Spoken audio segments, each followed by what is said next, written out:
One of the key players in medieval European history were the Vikings, so today we're going to talk about the wrath of the Northmen from 793 until 1066 CE.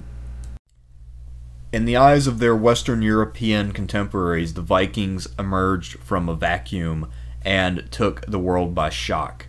At Lindisfarne in 793, the Vikings struck a British monastery. Now, this was an important Christian monastery on the east coast of Britain, and it was considered to be a pretty safe place. Missionaries from here would work in Northumbria and go up to what is now Scotland as well. This was a peaceful place off the coast, and it was seen as sort of isolated and safely and comfortably away from the world. Now, because it was undefended and unfortified, the people who lived there, the monks, didn't really think that it was a target. However, because this monastery had gained a lot of fame in its 150 so years of life up to this point, it had collected a lot of monetary gifts and valuable dedications. Well, there were some Norwegian Vikings who arrived, and they decided that this was an easy snatch and grab. So they hit the monastery, butchered some of the monks, and stole all of the dedications there. And this event was stunning in the eyes of Christian Europe. This was something which seemed completely impossible. Why would someone strike a Christian center of worship and carry away all this wealth? So England and France during this period will be horrified, and it will take them quite a long time to adjust to the reality of the new Viking Age. So who were these Vikings and where did they come from? Well, the Vikings originated in three countries that we have mostly neglected in this course up to this point: Denmark, Norway, and Sweden. These are countries which didn't really have much of a formal or written history up to this point. Now, the word Viking itself is not an ethnic term. It seems to refer etymologically to some sort of activity that involves seafaring, which is not surprising. Some people have also tried to interpret it as raiding, but it seems to be more broadly focused on seafaring. However, it's a bit vague, and I am not a linguist, especially not for Scandinavian languages, so if you want to learn more about that, you're on your own. Now, these early Viking groups are fairly small, and they tended to alternate between raiding and trading. Basically, if they arrived at your place and you looked like you either didn't have much to offer, or you looked like you could protect yourself, they would arrive and try to trade with you with the goods that they had on hand. However, if you looked like you had stuff to offer and you weren't able to defend yourself, the Vikings would pull out their weapons and raid you. So that is basically how these groups would work. Later on, after the Vikings had been quite successful in England and Ireland especially, but also a little bit in France and Germany, they decided to really up their game, and some of the kings of the newly formed monarchies in Norway and Denmark decided that an all-out invasion of a place like the British Islands was appealing. So that is sort of one of the evolutions of the Viking Age, that it goes from this private activity by bands of exiles and adventurers and traders to being something which is performed by the kings of entire nations. Let's take a look at Scandinavian society. So, Scandinavian society is divided into three orders: the thralls, who are a combination of slaves and the very poor. Carls are basically free peasants. They can range from poor to fairly well off. And then the jarls are the lords, the nobles. We derive our English word earl from the word jarl, and the word carl contributed to the term housecarl, which refers to a soldier in the Anglo-Saxon service. So, Scandinavian society did have some social mobility. It was nothing like modern times necessarily, but it still was possible to rise through the ranks. Women up until the 13th century, when Scandinavia went Christian, were remarkably free in terms of their ability to choose their husbands and move around without having a lot of direct male supervision and all that kind of stuff. So in that sense, Scandinavian society was fairly progressive. There also is no distinction between legitimate and illegitimate children, so no one would be called a bastard and stigmatized because of it. children were equally entitled to their parents' inheritance and affection, regardless of whether they were the product of a marriage or not. Diets in Scandinavia were varied. They ate a combination of meat, fish, and various plants and vegetables. However, the quality of some of the things that they ate was pretty questionable, especially for people who were lower on the social spectrum.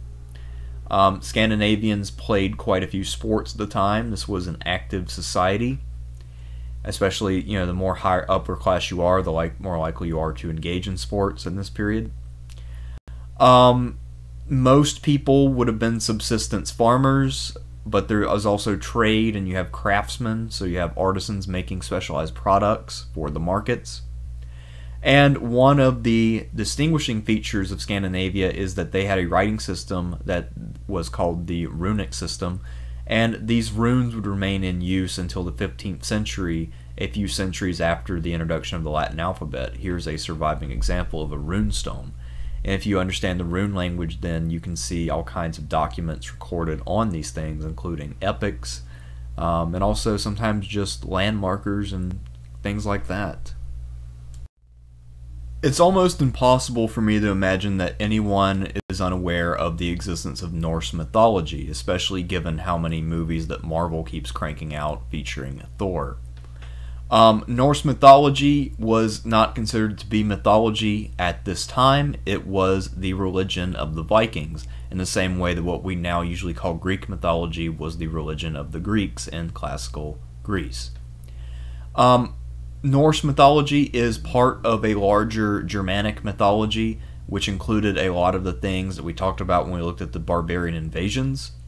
These stories from Norse myth, like the story of Odin, which is portrayed in the picture on your screen, these stories are recorded in sagas, and they also appear on runestones. So we have a variety of sources for the various stories that comprise Norse mythology.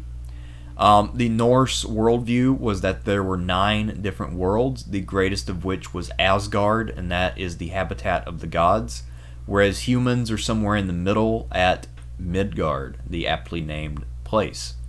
Also, Midgar without the D is the name of the city that you start in Final Fantasy VII. Fun fact. Now, Norse mythology is often compared to Greek mythology, and both of them are replete with all kinds of really interesting tales, mostly involving lots of drinking, sex, and violence, which is always a good combination to make a good story. And as I mentioned, Marvel keeps cranking out movies and comic books about Thor, so the pop cultural influence of Norse mythological figures like Thor and Loki continues unabated to this day. The official dates for the Viking Age according to the Anglophone tradition run from 793 to 1066 CE. It is no coincidence that these dates were brought up by British historians who looked at events in their own history. 793, the raid at Lindisfarne; 1066, the Norman conquest of England. Has nothing to do with any events outside of England, but hey, whatever. Good enough, I guess. I'm sure there are plenty of other ways that you could calculate the dates of the Viking Age, and those ways are perfectly legitimate. However, I'm not familiar enough with them to lay them out in this video. During this period of the Viking Age, this was a time of both raiding and settlement by Vikings. This era will have a considerable impact on the course of European history, especially in the Northwest, and also in the far east of the continent. Actually, I think that would be the biggest impact in the long run, is what the Vikings do in the east, not what they do in the west. And this will be a catalyst for state development on the part of the victims of the Viking Age, including the Irish, the English, and even the Franks. So what exactly caused the Viking Age? Well, just like many things, there's no one simple explanation. It's possible that the population was growing and that there just wasn't enough food at home. People have pointed out that Scandinavia was not fully developed at this time. However, they forget that it is hard to develop marginal land with medieval technology. It could just be that there are growing cities in Europe which are not sufficiently well enough defended, and that these things looked like easy targets, so the Vikings simply went out and went after them. It could be the weakness and division of the British Isles, especially to a naval attack.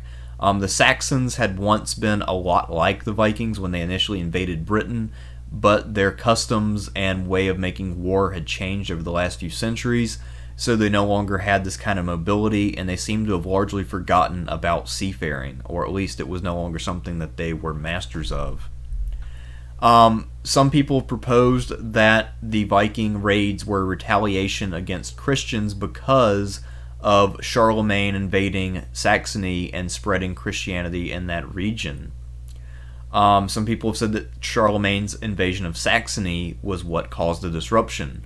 That the Saxons were close enough to the Vikings that the Vikings lashed out in some sort of retaliation, or because they wanted to seek some sort of revenge. It's not really clear exactly what the causal link between Charlemagne's invasion of Saxony and the Viking raids are, or if there is one. It could simply be that this is also a period of state formation in Scandinavia itself, where the kingdoms of Denmark and Norway are starting to take shape, and that anytime you have someone rising to power, you're going to have losers in that struggle. And it could just be that these conflicts are creating losers who have large groups of followers and want to go somewhere rather than living at home and being the second or third man. Some people have also proposed that Scandinavian culture was always in the mood for raiding and doing the sorts of things the Vikings did, and that the key difference is the development of new technology which enabled them to reach other shores easily and spread havoc there that way. Most of the explanations, with the exception of Charlemagne's invasion of Saxony, make quite a bit of sense to me, and one of them that we can't really ignore is the technological innovation that was the Viking Longship. Of all the things that are characteristic of the Vikings, this is by far the most important. The Longship is equally adept at navigating seas and rivers, which means that it is good for crossing the North Sea, and that you can also sail it up rivers because it sits pretty high in the water and it doesn't require deep water to navigate. This thing is also lightweight and it's very easy to pull to shore. So if you want to beach somewhere or maneuver in a narrow inlet, this is a ship that is pretty good at doing that. It actually is not super speedy. Its average speed is only 5 or 10 knots, but remember, these things are being powered by wind and oars, so, you know, that's not that bad. And there actually are 4 classes of longship, and these classes are determined by the number of oars and crewmen, and, you know, obviously some are pretty small and others are a bit big. Actually, the biggest official class is one that no one has decisively proven to actually exist. Now, there are design elements that went into the Longship that we find archaeological evidence for as early as the 6th century, but the mature designs that we know the Vikings actually used didn't come into being until right when the Viking raid started during the 9th century and continuing on more or less unchanged until the 13th century. Let's talk about the arms and armor of the Vikings. Now, normally when we think of the Vikings, we think of them wearing those helmets like the Minnesota Vikings mascot, the horned helmet. That was purely ceremonial, and those were never actually used in battle. Most of the things that the Vikings equipped themselves with were pretty period typical. Their most common weapons were spears and swords. Armor-wise, they used a lot of chainmail, which was very common for this period. They had helmet variety that was well within the norms of the period, so nothing too different than what their Frankish or Anglo-Saxon counterparts would be using. One thing that they did have going for them is the round Viking shield. This is something that they could decorate with art, and in many ways the Viking shield looks a lot like the Greek hoplite shield and may have been used in a similar fashion. Their one distinctive weapon is the Danish axe. This is a relatively lightweight axe with a long reach, and this thing could really wreak havoc. There were maybe a handful of men as well who used the battle axe, the big, heavy, two-handed axe you had to keep in constant motion to be effective with. But to use that axe, you would have to be absolutely jacked, because the amount of upper body strength that it would take is absurd, and the average person could not possibly hope to do that. So, the Viking Age began in the British Isles, so it's fitting that we should begin our discussion of the Viking Age in that region. Now, if you're talking about England proper, then I discuss the role that the Vikings played in English history during the time of Alfred up to the Norman Conquest in my 2 videos on those 2 topics, so I won't recapitulate that here. What I will do is just skip straight to Ireland. Ireland was an island which had some fairly loose tribes before the arrival of the Vikings. There were some very loose kingships that may have been organized. The nature of Irish history before the Vikings in terms of their political organization is a bit murky, but it seems to have been very limited. That means when the Vikings arrived, it was fairly easy for them to conquer the natives, and they were able to then set up as trading posts what later became most of the major cities in modern Ireland, including Dublin, Cork, Wexford, Waterford, Wicklow, and Limerick. Now, Viking rule and pressure did help create stronger Irish rulers. Obviously, the people in Ireland were not too fond of being pushed around by these Viking bullies who were establishing themselves as kings. The most successful resistance fighter to the Vikings, possibly in the entire European world, maybe not even just Ireland, was Brian Boru, who for most of his career in the late 900s was battling against the Vikings, but from 1002 to 1014 he managed to unite all of Ireland, and he had eliminated all of his rival kings, the Irish and Viking kings alike, and he had unified Ireland temporarily.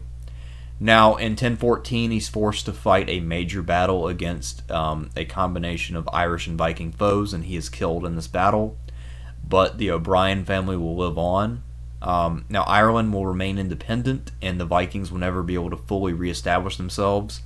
But Ireland will also be divided until it is forcibly reunited when the Normans come in the 12th century. So that is the impact that the Vikings had on Irish history. In addition to conquering stuff in the British Isles, the Vikings also had an interest in exploring and colonizing lands even further to the west. They managed to reach Iceland and Greenland and Newfoundland with their longships. Now, when the Vikings arrived, Iceland was an entirely uninhabited island. It's actually a volcanic creation. It's only around 10,000 or so years old, so there were no humans there, and the Vikings were able to really colonize that area successfully, and today all of the inhabitants of Iceland are descendants of those Viking settlers. Now, Eric the Red engaged in the world's first real estate scam when he discovered the frozen wasteland that is Greenland and decided to name it Greenland in order to attract settlers. So people went there expecting it to be a lush place where they could set up farms and prosper, and they got there and discovered that it was a frozen hellhole, most of which was covered in a massive glacier. So, good job, Eric the Red. You would have made a great Wall Street investor. Eric's son, Leif Erikson, and yes, in Viking names, you would take your father's first name and then add son to it, so that's why he's Leif Erikson. He founded Vinland, and now we're getting a little bit more speculative. Vinland is a Viking colony in North America proper, and most likely this was in Newfoundland, and he would have founded this around the year 1001. There are people who dispute the historicity of this, but I think the evidence seems to suggest that the Vikings did for a time have a settlement in the New World at Newfoundland. Not all the Vikings went west. Some of them decided to go east instead into the land that is now Russia. Russia is full of long rivers which are easy to navigate if you have a longboat. And these rivers connected them to the Black Sea, which gave them access to Constantinople, and that enabled Viking traders to engage in deals with the Byzantines and the Arabs. So it gave their merchants an opportunity to become rich. This led to the establishment of trading outposts along these rivers to aid in getting to and from the Black Sea region. And as they settled down, they often enslaved the locals and would form new cities.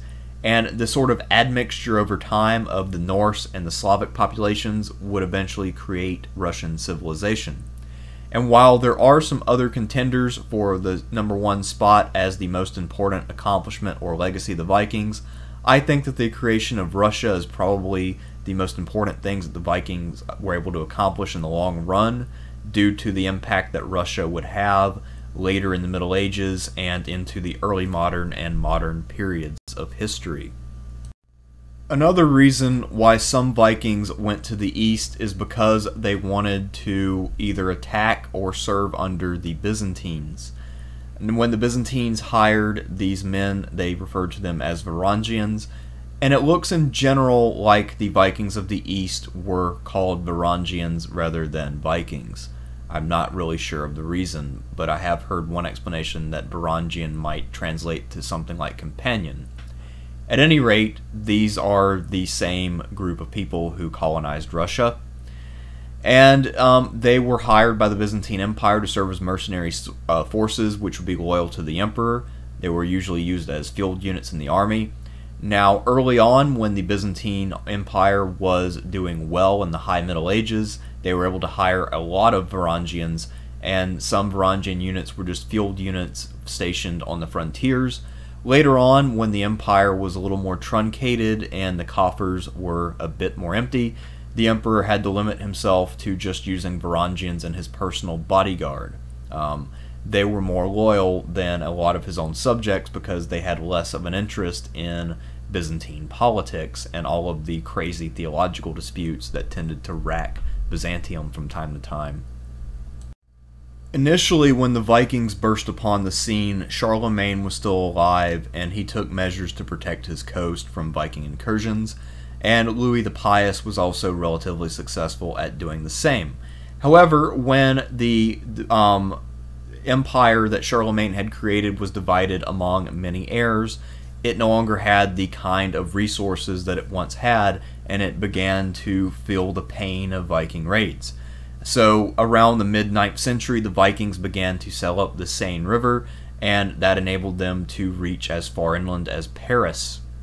So this means that the Vikings are now able to really affect the Franks in a way that they had not been able to do when Charlemagne and Louis were still around.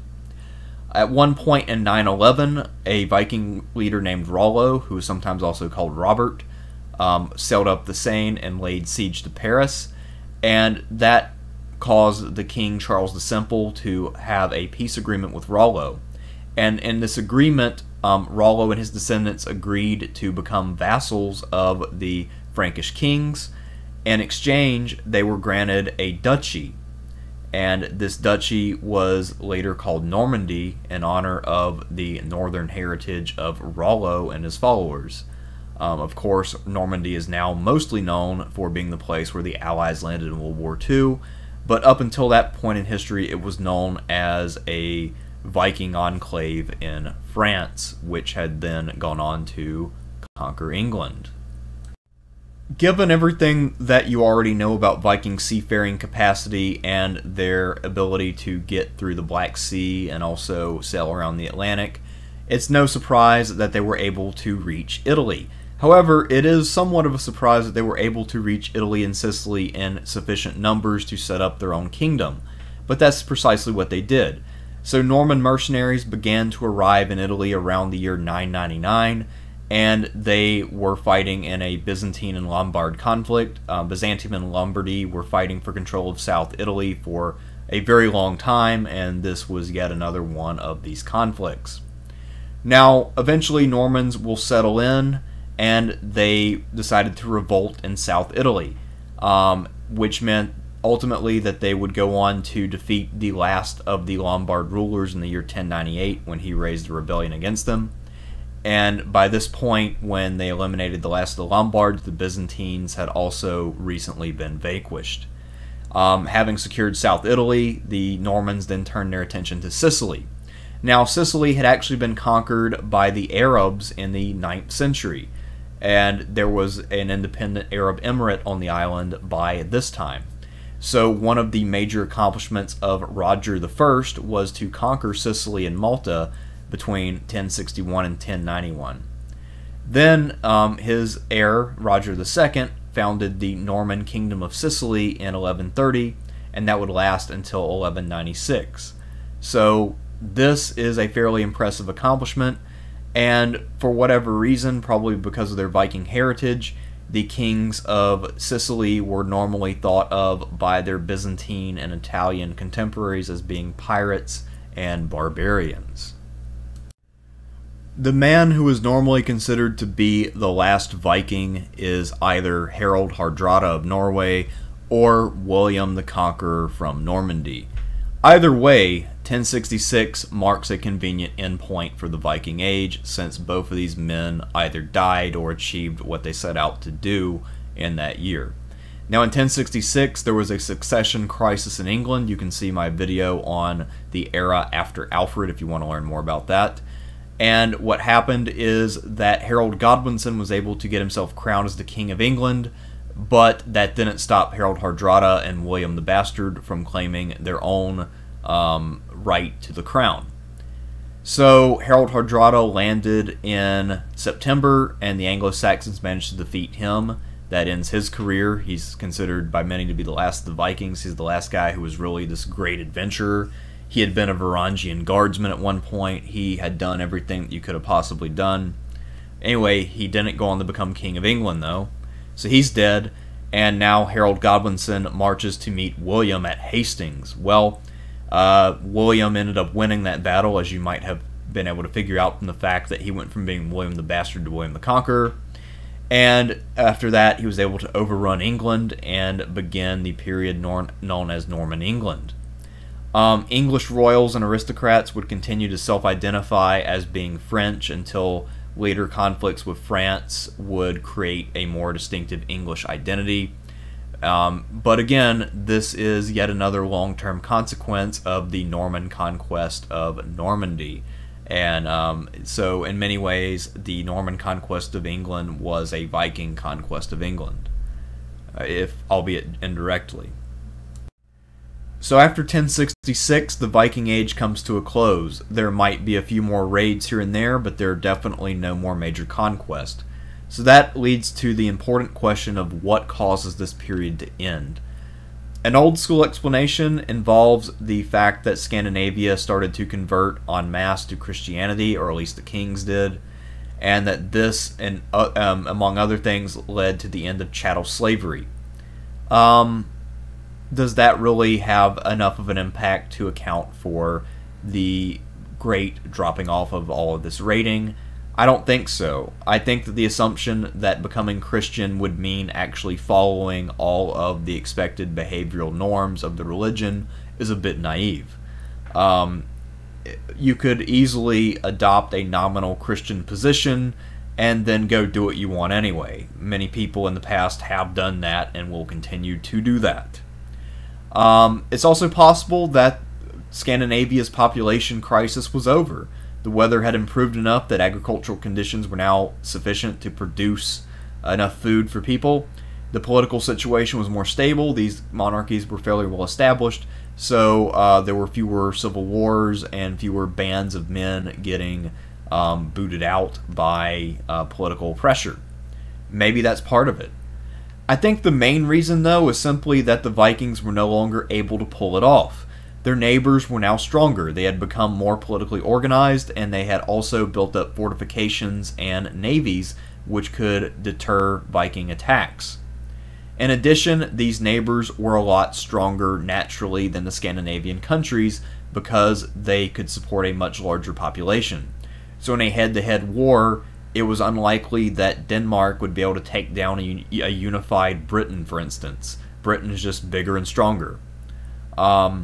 There were also advances in shipbuilding, which would soon render the longship outdated. That's one of the reasons why the longship really ceases to exist around the 13th century. The British and others would develop better ships, which were faster and better in combat. So with that, the Vikings were no longer the masters of the sea that they had once been, and they really just couldn't do what they had done in the past. And maybe I am being cynical, but I think the real reason the Viking Age ended is because they simply weren't able to do what they had done in the past. So, anyway, that is my conclusion, and I'm sticking with it, but if you want to argue with me, feel free to do so.